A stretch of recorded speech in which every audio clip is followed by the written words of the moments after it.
जो औरत गैर मर्दों से संबंध बनाती है वो अपने पति या प्रेमी के सामने ये 3 नाटक जरूर करती है। अगर आप भी इन लक्षणों के बारे में जान लेते हैं तो आप आसानी से पता कर लेंगे कि आपकी पत्नी या प्रेमिका किसी और से संबंध बनाती है या नहीं। तो दोस्तों, औरतों के ये 3 नाटक कौन से हैं, इसे हमें समझना है और इसी के बारे में मैं आज इस वीडियो में बात करने वाला हूँ।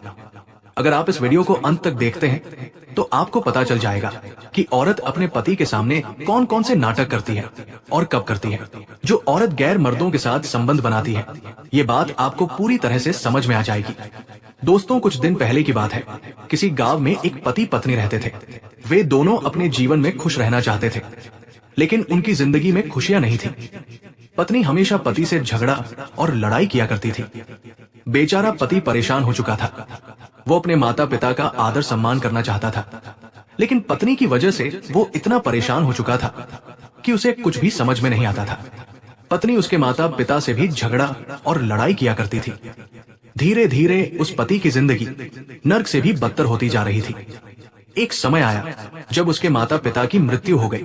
जब माता पिता की मृत्यु हुई तो पत्नी और ज्यादा खुशी महसूस करने लगी, लेकिन पति हमेशा अपनी पत्नी से प्यार करना चाहता था, जबकि पत्नी हमेशा उससे नाराजगी से पेश आती थी। समय इसी तरह बीतता गया। वो पति गांव में एक सेठ के यहाँ काम करता था। हर सुबह वो सेठ के यहाँ जाता और शाम को घर लौटता। उसकी जिंदगी इसी तरह कट रही थी।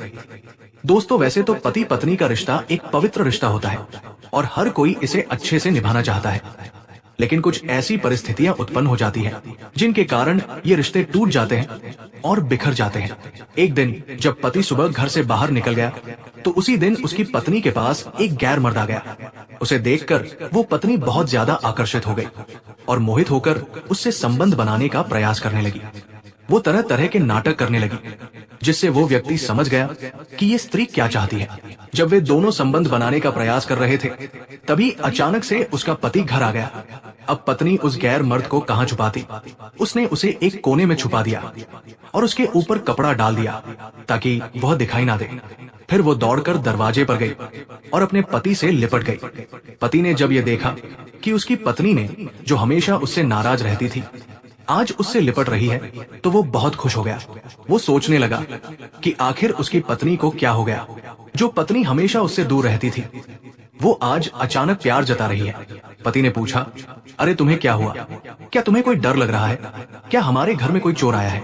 पत्नी ने जवाब दिया, नहीं, हमारे घर में कोई चोर नहीं आया, बल्कि बहुत बड़ा चोर आया है।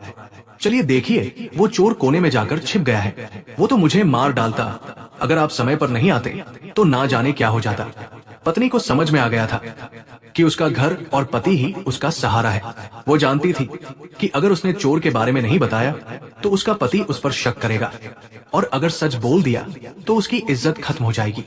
उधर चोर भी ये समझ गया कि ये स्त्री कितनी चालाक है। उसने सोचा कि वो पति को सारी सच्चाई बता देगा, लेकिन जैसे ही वो कुछ बोलने वाला था, पति उसकी ओर बढ़ा और कहने लगा, चोर भाई, आज तुम मेरे लिए बहुत खास हो। तुम मेरे खास मेहमान की तरह हो। अब छुपना बंद करो और मेरे सामने आओ। फिर पति ने चोर को बाहर निकाला और उसका धन्यवाद किया। उसने कहा, चोर भाई, तुम मेरी जिंदगी में इसलिए खास बन गए हो क्योंकि मेरी शादी को कई साल हो चुके हैं, लेकिन मेरी पत्नी हमेशा मुझसे नाराज रहती थी। तुम्हारी वजह से आज मेरी पत्नी मुझसे प्रेम करने लगी है। हमारी जिंदगी में कोई संतान भी नहीं है। मैं अपनी पत्नी से बहुत प्यार करता हूँ, लेकिन हमेशा ये मुझसे दूरी बनाए रखती थी। लेकिन आज तुम्हारी वजह से हमारी शादीशुदा जिंदगी फिर से अच्छी हो गई है। पति ने आगे कहा, चोर भाई, मैं आपसे एक आग्रह करता हूँ कि आप बार बार मेरे घर आते रहिए।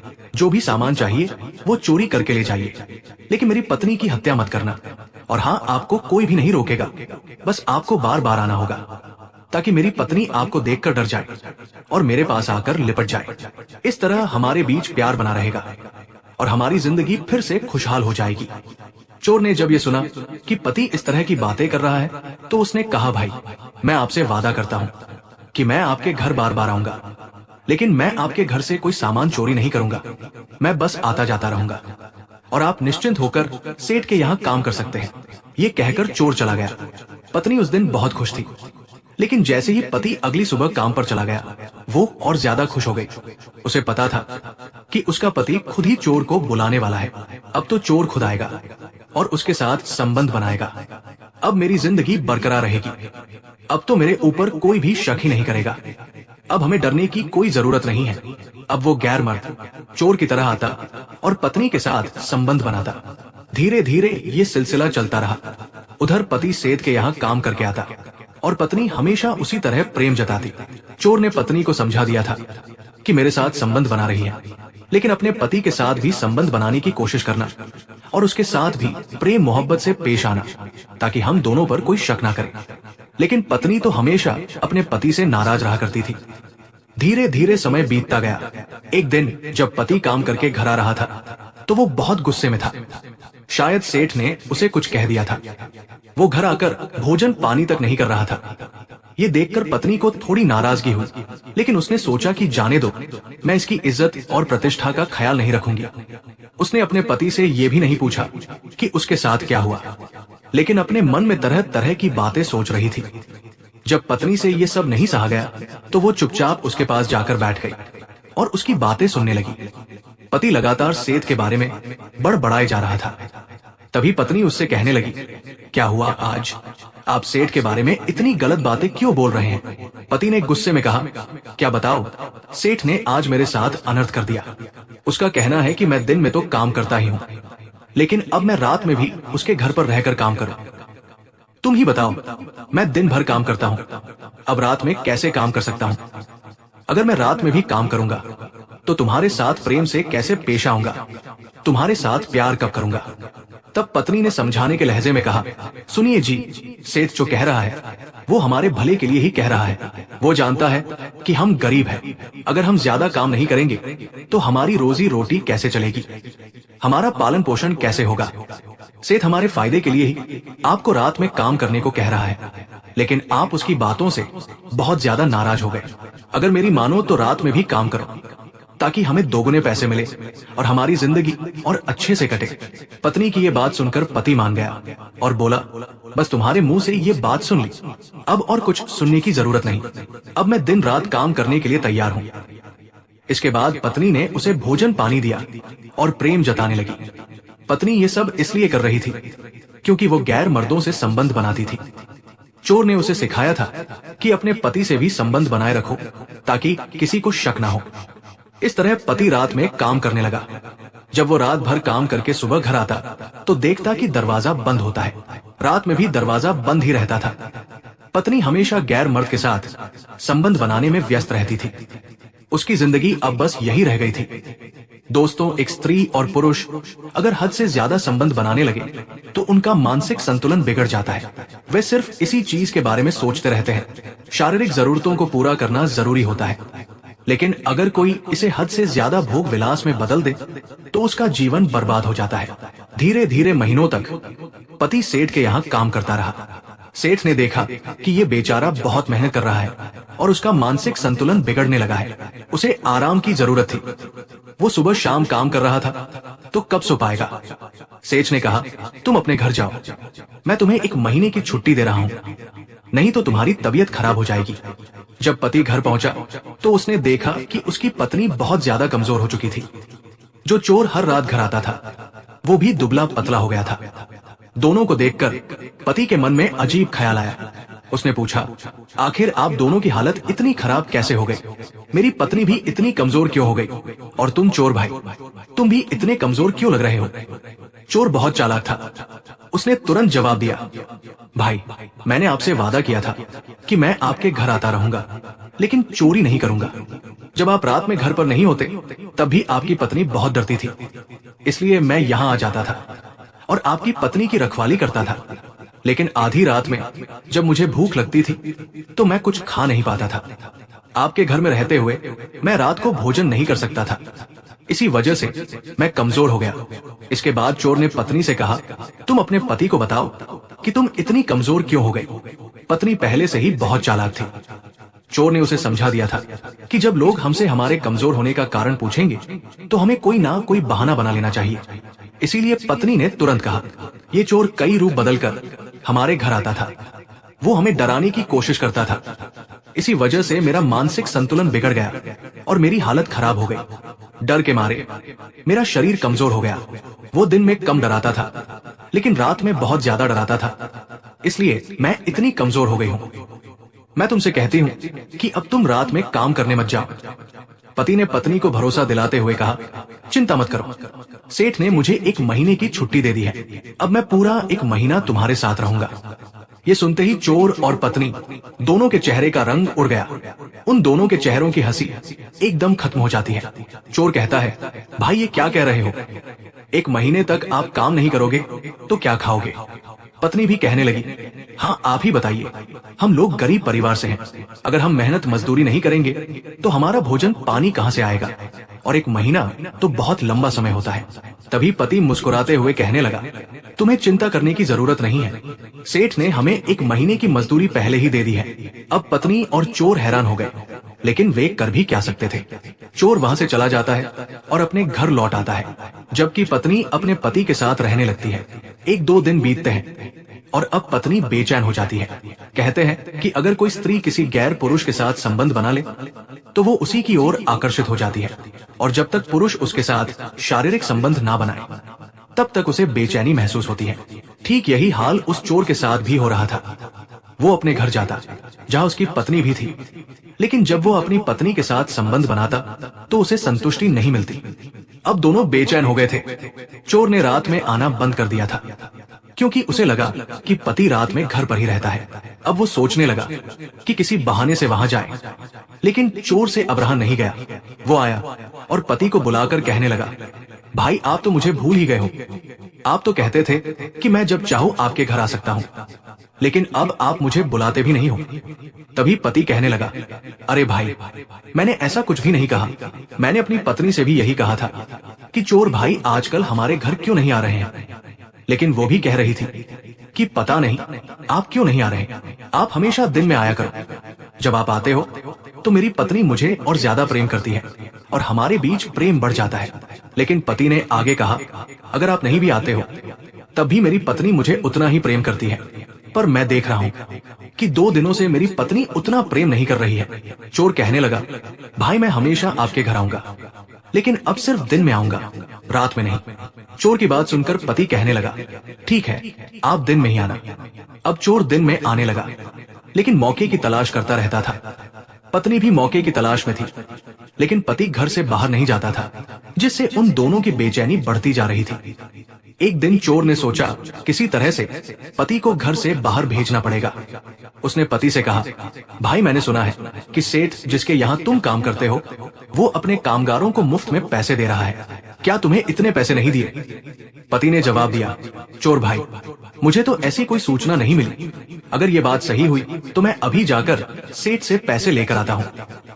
तब तक चोर ने सोचा कि अगर पति घर से बाहर निकल जाएगा तो वो उसकी पत्नी के साथ संबंध बना सकता है।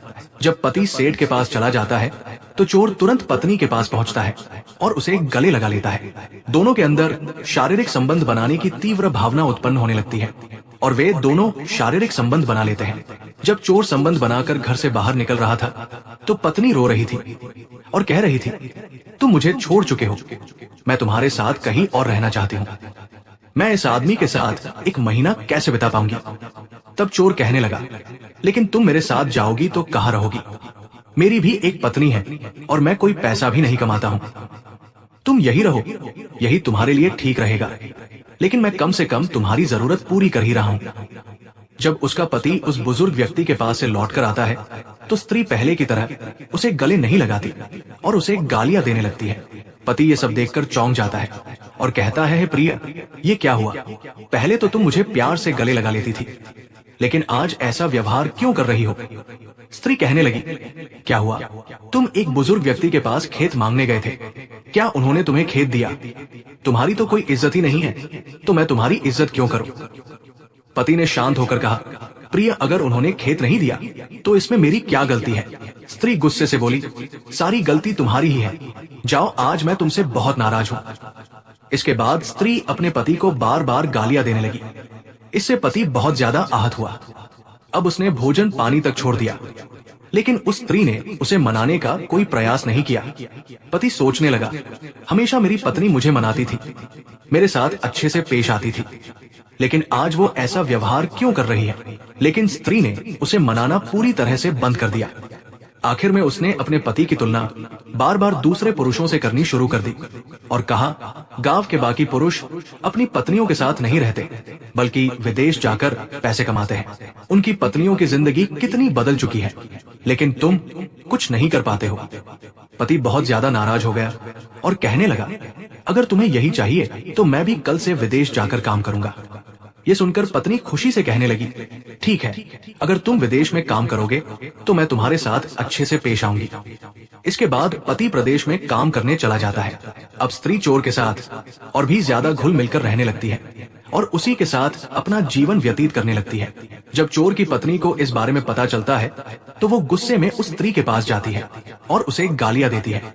वो कहती है, एक स्त्री होकर भी दूसरी स्त्री का दुख और दर्द नहीं समझ पा रही। तू कैसी औरत है, तुझे तो स्त्री कहलाने का भी हक नहीं है। तू गैर पुरुषों के साथ संबंध बना रही है, तुझे शर्म नहीं आती।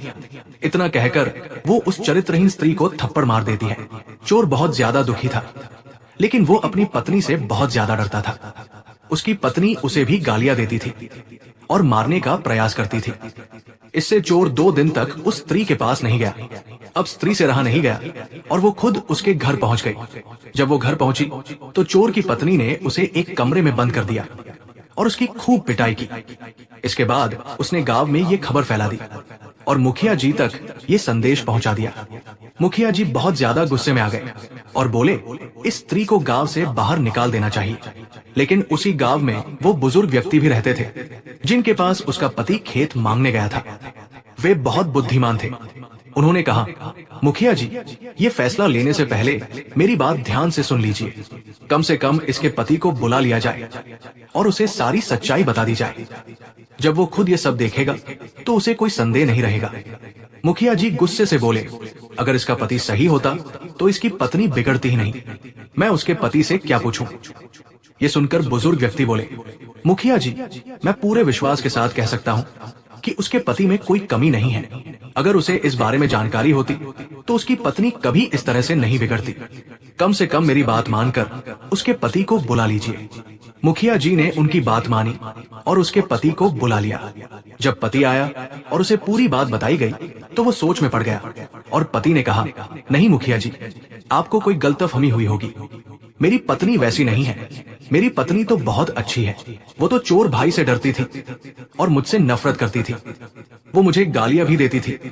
लेकिन एक दिन चोर हमारे घर में चोरी करने आया था, जिसे देखकर ये डर गई और मुझे पकड़कर लिपट गई, जिससे मैंने चोर को आदेश दिया कि चोर भाई, तुम मेरे घर में हमेशा आना और इसी तरह चोरी करना, ताकि हम दोनों में प्रेम बना रहेगा। क्योंकि चोर की वजह से मेरी पत्नी मुझसे प्रेम करने लगी थी। तभी मुखिया जी कहने लगे कि मूर्ख इंसान, तुम नहीं समझ रहे हो। जो भी स्त्रियां गैर पुरुषों के साथ संबंध बनाती हैं, वे अपने पति के सामने ये 3 नाटक करती है। जब मुखिया जी ये बात बताए कि जो भी स्त्री गैर पुरुषों के साथ संबंध बनाती है वो अपने पति के साथ ये 3 नाटक करती है, तो उस स्त्री के पति ने कहा कि मुखिया जी, ये 3 नाटक कौन से हैं, मुझे भी बताइए। तभी मुखिया जी चुप हो गए, लेकिन कुछ देर बाद कहने लगे कि मैंने भी ये 3 नाटक अपने पिताजी से सुने थे, लेकिन मुझे याद नहीं है। तभी वो बुजुर्ग व्यक्ति मुस्कुराने लगे और कहने लगे कि मुखिया जी, लेकिन वो 3 नाटक मुझे याद है और मैंने भी अपने पिताजी से सुना था। क्योंकि मेरे पिताजी बताते थे कि बेटे स्त्रियों के चरित्र पर भरोसा नहीं किया जा सकता है। लेकिन इस संसार में बहुत सारी स्त्रियां अच्छी भी होती हैं, लेकिन कुछ स्त्रियां ऐसी होती हैं जिनके चरित्र पर हमें कभी भी विश्वास नहीं करना चाहिए। उन्हें हमें परख लेना चाहिए। और उन्होंने हमें ये 3 तरीके बताए थे कि जो भी स्त्रियां गैर पुरुषों से संबंध बनाती हैं, वे अपने पति के सामने ये 3 नाटक करती हैं। उन्होंने कहा कि सबसे पहला नाटक ये है कि वो अपने पति की इज्जत कम कर देती है और पति को गाली देने लगती है। दूसरा नाटक ये है कि उनके पति नाराज हो जाते हैं, इसके बावजूद भी वो उन्हें नहीं मनाती है। तीसरा नाटक ये है कि वो अपने पति की दूसरे पुरुषों के साथ तुलना करती है। और उन्होंने कहा कि इसके बावजूद भी स्त्रियां अपने पति को पकड़कर लिपट जाती है। जब ये तीन बातें वो सुनता है तो वो पति बहुत ज्यादा बौखला जाता है और कहता है कि मुखिया जी, ये तो बात बिल्कुल सत्य है। मेरी पत्नी मेरी इज्जत तो नहीं करती है और हमेशा मुझे गाली देती है, लेकिन जिस दिन ये चोर मेरे घर में घुसा था और मेरी स्त्री से संबंध बनाया था, हो सकता है इसलिए मेरी पत्नी मुझे पकड़कर लिपट गई थी और मुझसे ये नाटक का प्यार करने लगी। और नाटक करने का प्यार मुझे समझ में नहीं आया। मैं इसके जाल में फंस गया और ये भी कहने लगा कि जब मैं पहले भूखा रह जाता था तो मेरे साथ ये भी बेचैन हो जाती थी, और जब तक मैं भोजन नहीं करता था ये भी भोजन नहीं करती थी और मुझे मनाने का प्रयास करती थी। लेकिन अब मैं भूखा रह जाता हूँ तो इसे कोई फर्क ही नहीं पड़ता है। और बार बार ये तुलना भी कर रही थी कि गांव के बहुत सारे पुरुष बाहर जाकर पैसे कमा रहे हैं, आप भी बाहर में जाकर पैसे कमाओ। लेकिन मैं इसका नाटक नहीं समझ पाया और मैंने बाहर जाकर काम करना शुरू कर दिया, जिसकी वजह से ये चरित्रहीन स्त्री पूरी तरह से बिगड़ चुकी है। मुखिया जी ये बात सुनते रहे और सुनने के बाद उन्होंने कहा कि अब बताओ कि हम लोगों ने जो भी फैसला लिया है उस फैसले से तुम संतुष्ट हो या नहीं। तभी वो कहने लगा कि मुखिया जी, मैं आपके फैसले से बिल्कुल संतुष्ट हूँ। इस दुष्ट स्त्री को इस गांव से निकाला जाए, नहीं तो इसकी मृत्युदंड दी जाए।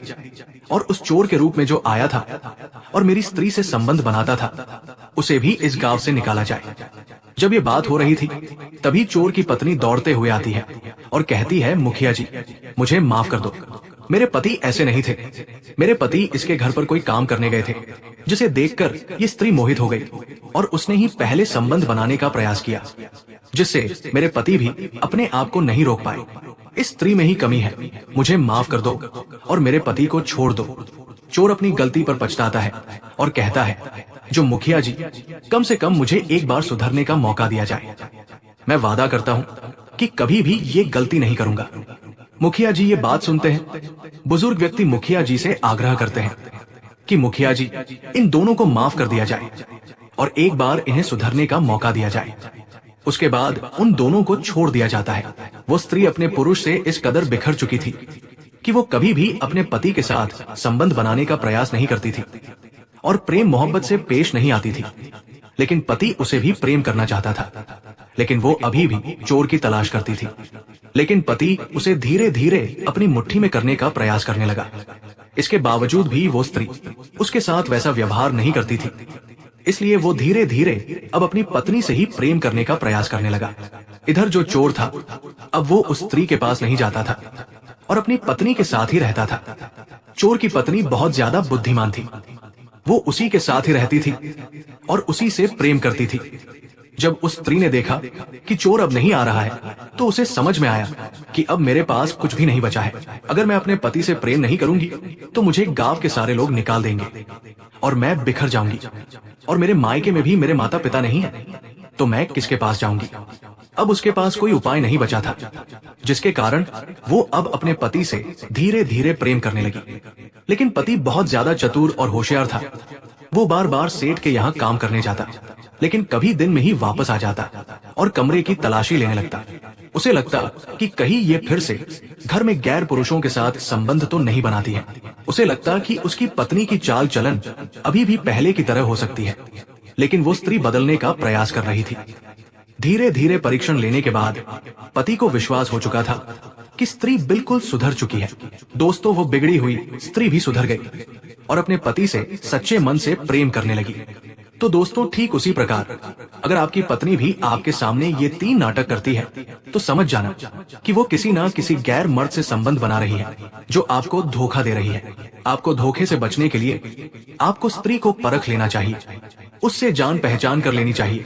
और अगर आप ये काम कर लेते हो तो आपको विश्वास हो जाएगा कि आपकी पत्नी या आपकी प्रेमिका चरित्रहीन नहीं है। तो दोस्तों, मैं सारी स्त्रियों के बारे में ये बात नहीं कह रहा हूँ कि सभी स्त्रियों में ये 3 नाटक होते हैं और वे गैर मर्दों से संबंध बनाती है। ये कहना बिल्कुल गलत है और ऐसा है भी नहीं। लेकिन कुछ स्त्रियों में अगर ये लक्षण होते हैं तो हमें समझ जाना चाहिए कि वो हमसे कुछ छल कर रही है और उनके छल से हमें बचना चाहिए और उन्हें जांच लेना चाहिए। तो दोस्तों, उम्मीद करता हूँ कि आपको ये बातें पसंद आई होगी। अगर आपको ये बातें पसंद आई तो कृपया कमेंट करके जरूर बताएं और वीडियो को लाइक करके हमारे चैनल को भी सब्सक्राइब कर लें। साथ ही कमेंट में जय माता लक्ष्मी जरूर लिखें। दोस्तों, जाते जाते मैं आपसे ये अनुरोध करता हूँ कि आप हमेशा अपनी पत्नी के साथ सुख शांति से रहें, और पत्नियों से भी यही अनुरोध है कि वो अपने पति के साथ अच्छे से रहें और उसी के साथ प्रेम भाव से रहें, क्योंकि जो स्त्रियां गैर पुरुषों के साथ संबंध बनाती हैं, एक ना एक दिन वो धोखा खा जाती है।